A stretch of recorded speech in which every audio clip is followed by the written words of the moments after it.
વાત યાદ રાખજો વાલા વૈષ્ણવો,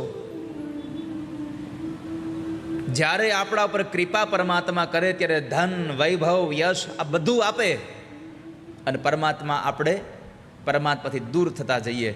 જ્યારે પરમાત્મા કઠોર કૃપા કરે ને ત્યારે આપણે ભગવાનની નજીક જઈએ છીએ. સમજી લેવાનું, જ્યારે દુઃખ આવે ત્યારે એટલું જ સમજવાનું કે ઠાકોરજી મને પોતાની નજીક બોલાવવા માગે છે, એટલા માટે મને દુઃખ આપ્યું છે પરમાત્માએ. જ્યારે જ્યારે જિંદગીમાં કોઈ પણ પ્રકારનું દુઃખ આવે, ચાહે એ શરીરનું દુઃખ હોય, ચાહે મનનું દુઃખ હોય, સંસારનું દુઃખ હોય, તમારું ગમે તે દુઃખ હોય, પણ દુઃખ આવે ત્યારે યાદ રાખવું કે પ્રભુ મારી નજીક લઈ જવા માટે મને આ કર્યું છે. કારણ આપણે સુખમાં તો ભગવાનની ક્યાં નજીક જઈએ છીએ એટલા બધા, દુઃખમાં જેટલા પરમાત્માની નજીક જઈએ એટલા સુખમાં જતા નથી ભગવાન પાસે.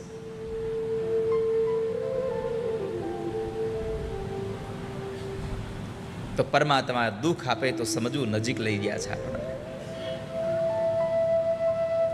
પરમાત્માએ ઇન્દ્રનો અહંકાર ઉતાર્યો. એ કથા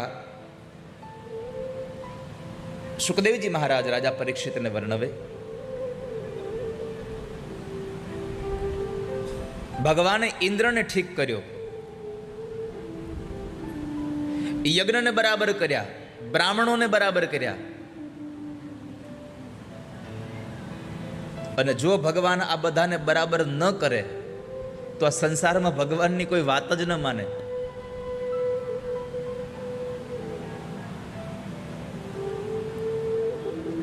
એટલે પરમાત્માએ બધાને દંડ આપીને બધાને યોગ્ય કર્યા છે.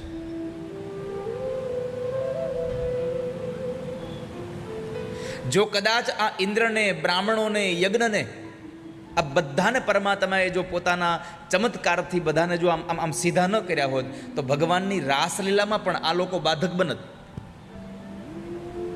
પણ આજે એને બધાને સમજાઈ ગયું કે આ તો બ્રહ્મનો અવતાર છે, એટલે ગોપીઓના મિલનમાં પણ કોઈ જગ્યાએ કોઈ બાધક નથી બન્યા. અને આ સંસારમાં એક વસ્તુ નિર્ણય રાખજો, તમે સાધક ન બનો તો કાંઈ નહીં, પણ ક્યારેય પણ કોઈની જિંદગીમાં બાધક ન બનશો. ક્યારેય પણ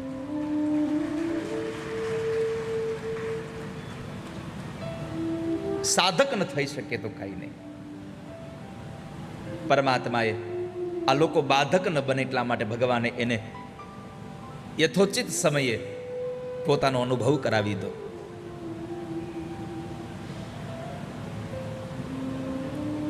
જ્યારથી ભગવાન કૃષ્ણને ગોપીઓમાં પ્રેમ થયો ને ત્યારથી એન કેન પ્રકારે બધાને સરખા મીંડા કરવા, અનુકૂળ મીંડા કરવા. કાલિંદીના ધરામાં રહેલા કાલી નાગને ભગવાને નાખ્યો, યમુનાનો ધરો સ્વચ્છ બનાવ્યો, અનુકૂળ બનાવ્યો.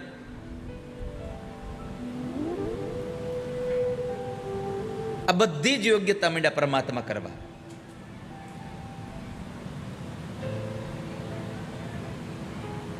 ત્યાર પછી વરુણ વિજયની કથા છે.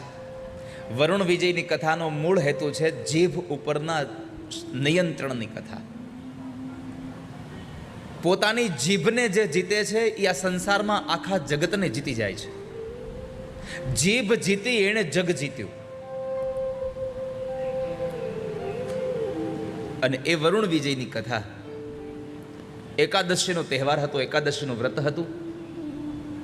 એકાદશીના દિવસે નિરાહાર લેવું જોઈએ. એકાદશામ નિરાહાર.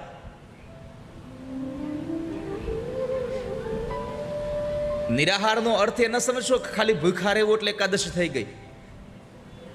બધી જ ઇન્દ્રિયોને પોતાના વિષય સુખથી દૂર કરી દો, એ એકાદશી છે.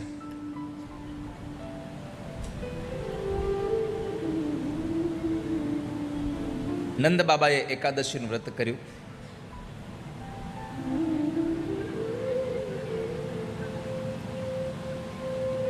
એકાદશીના દિવસે બધી જ ઇન્દ્રિયોને ભોગમાંથી વિમુખ કરી અને પરમાત્મામાં લગાડવાની જે ભાવના છે એ એકાદશી છે. બધી ઇન્દ્રિયો ભગવાનમય બને.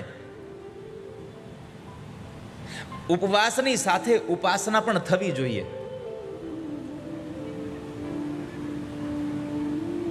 ઉપાસના વગર તમારો ઉપવાસ શું કામનો?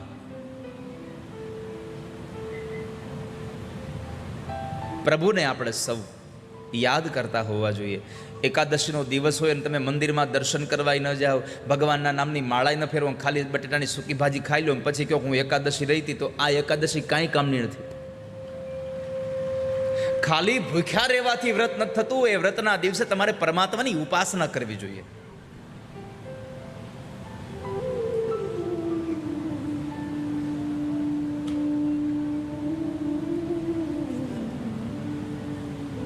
ભગવાનના ભજન દ્વારા એ વ્રતના એ દિવસનો મંગલ પ્રારંભ કરી અને એ દિવસના અંતિમ સમય સુધી તમારે પ્રભુને યાદ કરવા જોઈએ.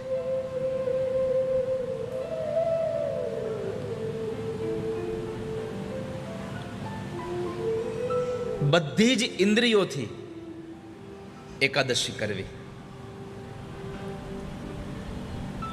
નંદ બાબાએ એકાદશીનું નિરાહાર વ્રત કર્યું.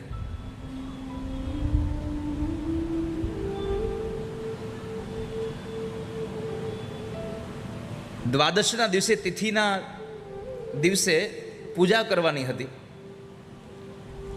એટલે તેઓ અડધી રાત્રિએ સ્નાન કરવા ગયા. જો કે મધ્યરાત્રિએ સ્નાન કરવું એ શાસ્ત્રથી નિષેધ છે. શાસ્ત્રમાં ના પાડી છે કે અડધી રાત્રે સ્નાન ન કરવું જોઈએ.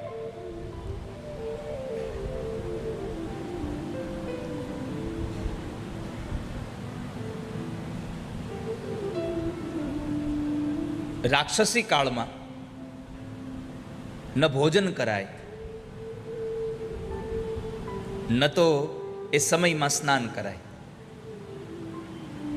નંદ બાબા છતાં સ્નાન કરવા ગયા. એક શાસ્ત્રીય મત એવો પણ છે કે જ્યારે તમે વ્રત રહ્યા હોય અને દ્વાદશીનો ભાગ સંક્ષિપ્ત હોય તો એ દિવસે તમે કદાચ રાત્રિના સમયે સ્નાન કરી લો તો તમારો એ બાધક નથી. નંદ બાબા સ્નાન કરવા ગયા અને વરુણના દૂતો એને પકડીને લઈ ગયા લોકમાં. એવા સમયે પરમાત્માને ખબર પડી તો પરમાત્મા તરત જ ત્યાં જાય છે અને ભગવાન વરુણ લોકમાં જઈને નંદ બાબાને છોડાવી લાવે છે.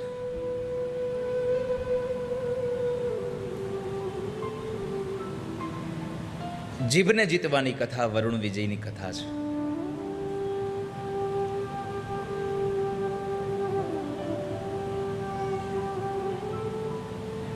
વરુણ લોકમાં ગયા તો વરુણદેવે ભગવાનને વંદન કરી અને એટલું જ કહ્યું, અજાનતા મામકેન મૂઢેના કાર્ય વેદિના. પ્રભુ ક્ષમા કરજો, આ મારા સેવકે અજ્ઞાનમાં આ કર્મ કર્યું છે, અમને ક્ષમા કરજો.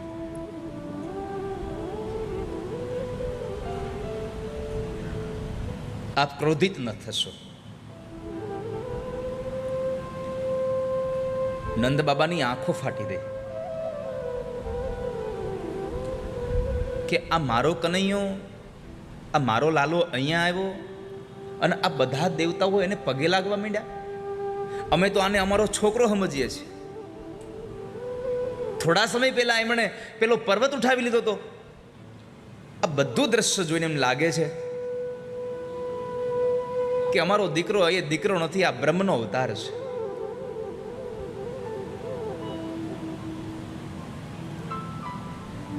ભગવાન કૃષ્ણએ નંદ બાબાના બધું જ દ્રશ્ય દેખાડ્યું. ગોવાળિયાઓ જ્યારે આવે છે, ભગવાન નંદ બાબાને લઈને આવ્યા અને ગોવાળિયાઓને ખબર પડી, કારણ કે ગોવાળિયાઓના મનમાં ઈચ્છા હતી કે કૃષ્ણ અમને આવો ચમત્કાર ક્યારે દેખાડશે.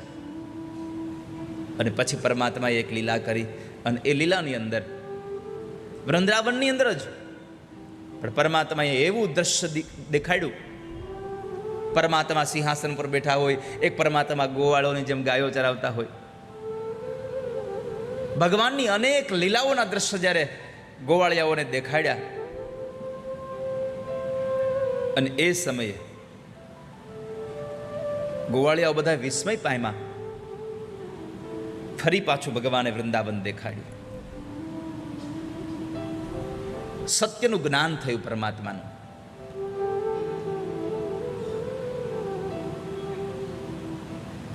પરમાત્મા પોતાના લોકમાં લઈ ગયા. પરમાત્માના લોક કયા?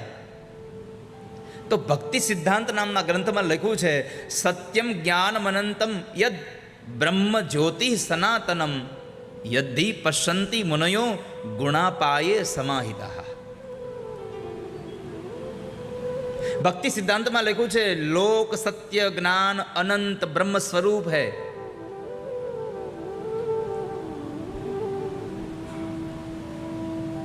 એ પરમાત્માએ પોતાના લોકના દર્શન કરાવી અને ગોવાળિયાઓને ચમત્કાર બતાવ્યો.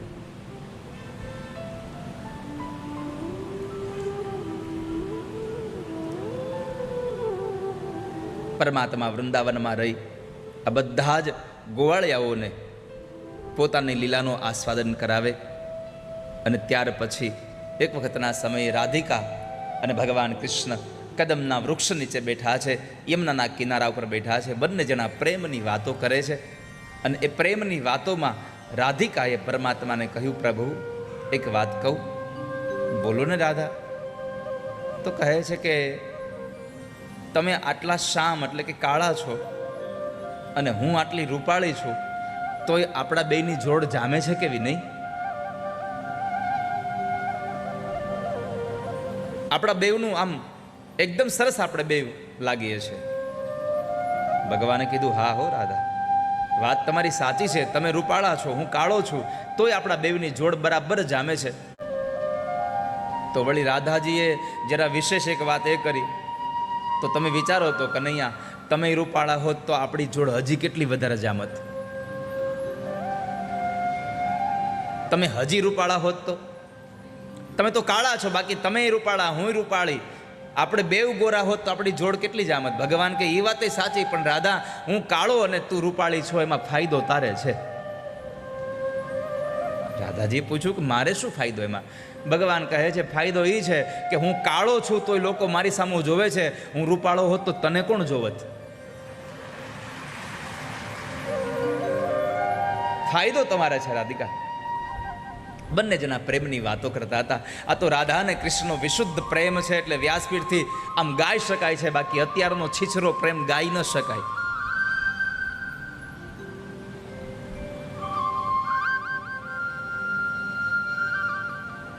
આટલી સુંદર ભાવના સાથે બંને જણા વાતો કરતા હતા. રાધિકાએ કીધું, ભગવાન સાચું કહું, હવે રાસ રમવાની બહુ ઈચ્છા થઈ છે. રાસ રમાડો ને. ભગવાને કીધું, રાધા મને પણ ઈચ્છા થઈ છે, પણ થોડોક સમય રાહ જોઈ જાઓ. જેટલી ઈચ્છા ગોપીઓને પરમાત્મા સાથે રમવાની હોય, એના કરતાં વધારે ઈચ્છા ભગવાનને ગોપીઓ સાથે રમવાની છે.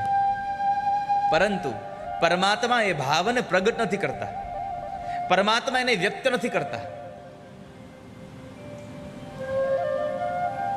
પરમાત્મા બસ રાહ જુએ છે કે મારો ભક્ત ક્યારે અધીરો બને છે. ગોપીઓના બદલામાં રાધાજીએ કહ્યું કે પ્રભુ હવે રાસ રમાડો ને. પ્રભુ તૈયાર થયા છે. ભગવાને કીધું, શરદ પૂર્ણિમાની રાત આવવા દો, તમને રાસ રમાડીશ.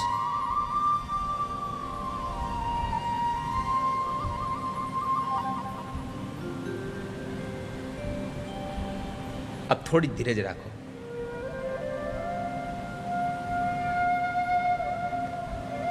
રાસલીલામાં પ્રવેશ કરવો છે.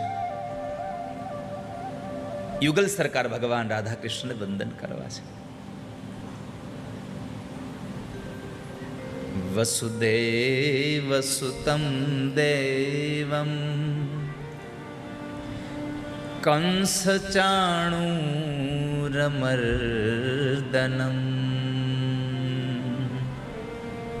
દેવકી પરમાનંદમ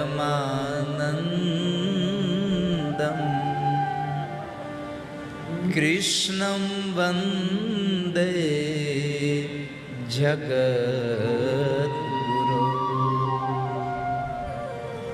ભગવાન ઠાકોરજીને વંદન કરી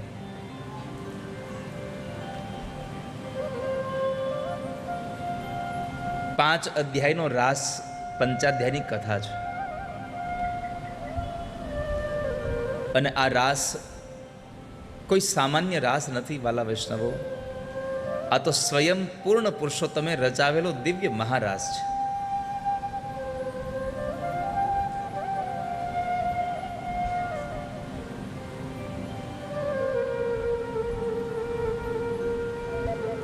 પરમાત્માનો રચેલો આ મહારાસ.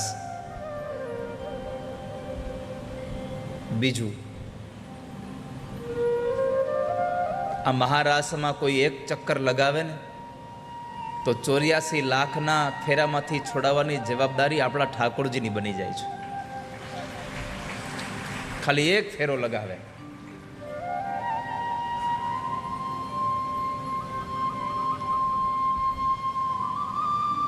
અને જો દુનિયામાં તમારે બે હાથવાળાની સામે નાચવું ન હોય, તમારે એવો સમય જ જિંદગીમાં ન લાવવો હોય કે તમારે કોઈની સામે નાચવું પડે, તો બીજે ક્યાંય નાચો કે ન નાચો, ઠાકોરજી સામે નાચી લેજો. જિંદગીમાં કોઈ એવો દિવસ નહીં આવે કે તમારે કોઈની સામે નાચવું પડે. પ્રભુની સામે નાચજો. અને પરમાત્માની સામે નાચશો ત્યારે કદાચ સમાજ તમારી ઉપેક્ષા કરશે, સમાજ તમારી અપેક્ષાઓ છોડશે, દુનિયા તમારી વાતો કરશે. કરવા દો એને.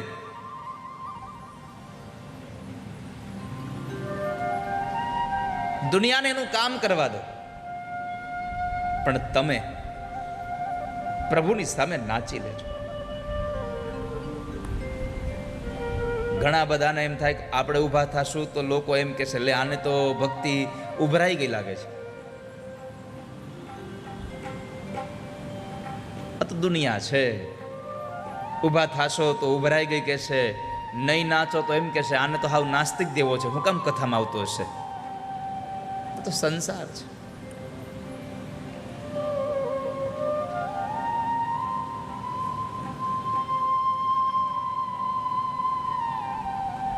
પરમાત્મા સામે એવા નાચો,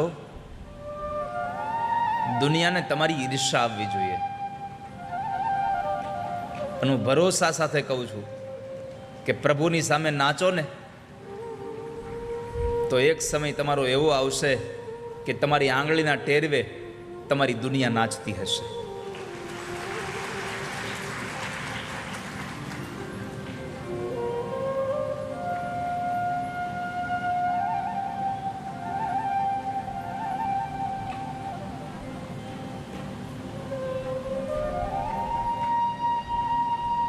આ રાસ પંચાધ્યાય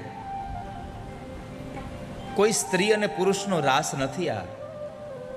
આ તો જીવ અને ઈશ્વરના મિલનનો મહારાસ છે.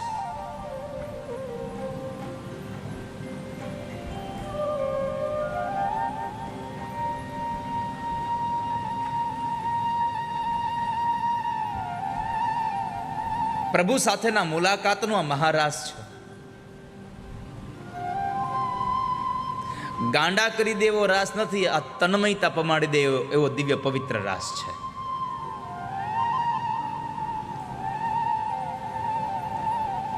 કેટલી તન્મયતા! નરસિંહ મહેતા રાસ જોવા જાય, હાથમાં મશાલ સળગે છે, પણ એ મશાલ પૂરી થઈ ગઈ અને કોણી સુધીનો હાથ બળી ગયો તો ખબર ન પડી. આવો તન્મય પમાડી દે એવો ભગવાનનો દિવ્ય મહારાસ છે. અને એ રાસને જોવાની ઈચ્છા સ્વયં દેવાધિદેવ મહાદેવ કરતા હોય. માં પાર્વતી ના પાડે, ના તમે નહીં આવી શકો. કેમ? ત્યાં તો કેવળ ગોપીઓ, પુરુષમાં તો એક કૃષ્ણ ખાલી. આનો અર્થ એ થયો, જ્યાં સુધી તમને ગોપી ભાવ નહીં જાગે. ગોપી એટલે સ્ત્રી નથી, યાદ રાખજો. ગોપી કોઈ સ્ત્રીનું નામ નથી. ગોપીનો અર્થ છે જે પોતાના હૃદયમાં કનૈયા પ્રત્યેનો પ્રેમ છુપાવીને રાખે, એનું નામ ગોપી છે. ચાહે આપણે ગમે તે આપણે જેને પુરુષ કહીએ એ પણ હોઈ શકે. પ્રભુ પ્રત્યે તમારી ગોપીની ભાવના પ્રગટ થાય તો પ્રભુ તમારો હાથ ઝાલે, તો પરમાત્મા તમને પકડે.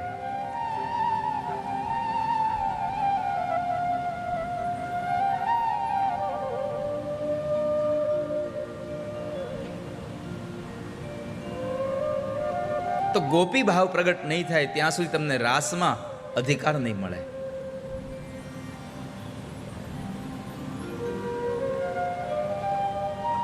રાધિકાએ કહ્યું એટલે પરમાત્માએ સ્વીકાર્યું કે હા રાધા, હું રાસ રમાડીશ. જે સ્ત્રીઓ છે એ બધા જ ઋષિઓ છે રામા અવતારના, કે જેમણે પરમાત્મા રામે કહ્યું હતું કે અત્યારે હું મર્યાદા પુરુષોત્તમ બનીને આવ્યો છું, એટલે હું તમને સંતોષ નહીં આપી શકું, પણ તમારે જો સંતોષ જોઈતો હોય તો એક કામ કરજો, કૃષ્ણ અવતારમાં તમે બધી સ્ત્રીઓ બનીને આવજો અને એ સમયે હું તમારા મનને સાંત્વના આપીશ, તમારી ઈચ્છાઓને સંપન્ન કરીશ, તમારી સાથે લીલાઓ કરીશ. અને એ પરમાત્માએ ઋષિમુનિઓને કહેલું એટલે ઋષિમુનિઓ કૃષ્ણ અવતારમાં ગોપી બનીને આવ્યા અને ગોકુળમાં વૃંદાવનમાં રહી અને પરમાત્મા સાથે લીલા કરે છે. પ્રભુ સાથેની એ લીલાઓ થઈ રહી છે ગોપીઓની. ભગવાને શરદ પૂર્ણિમાની રાત્રિ છે. વન્ય સંપત્તિનો 16 શણગાર પરમાત્માએ કર્યો છે. ગળામાં સુગંધિત પુષ્પોની માળા નાખી ઠાકોરજી મધ્યરાત્રિએ કદમના વૃક્ષ નીચે ઉભા રહી અને પરમાત્મા વેણુ નાદ કરે છે. પ્રભુએ વાંસળી વગાડી છે.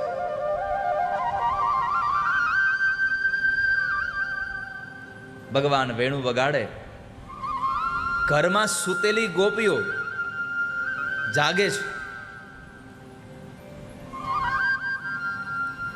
જેટલી ગોપીઓને વાંસળી સંભળાણી બધી ગોપીઓ આવે છે.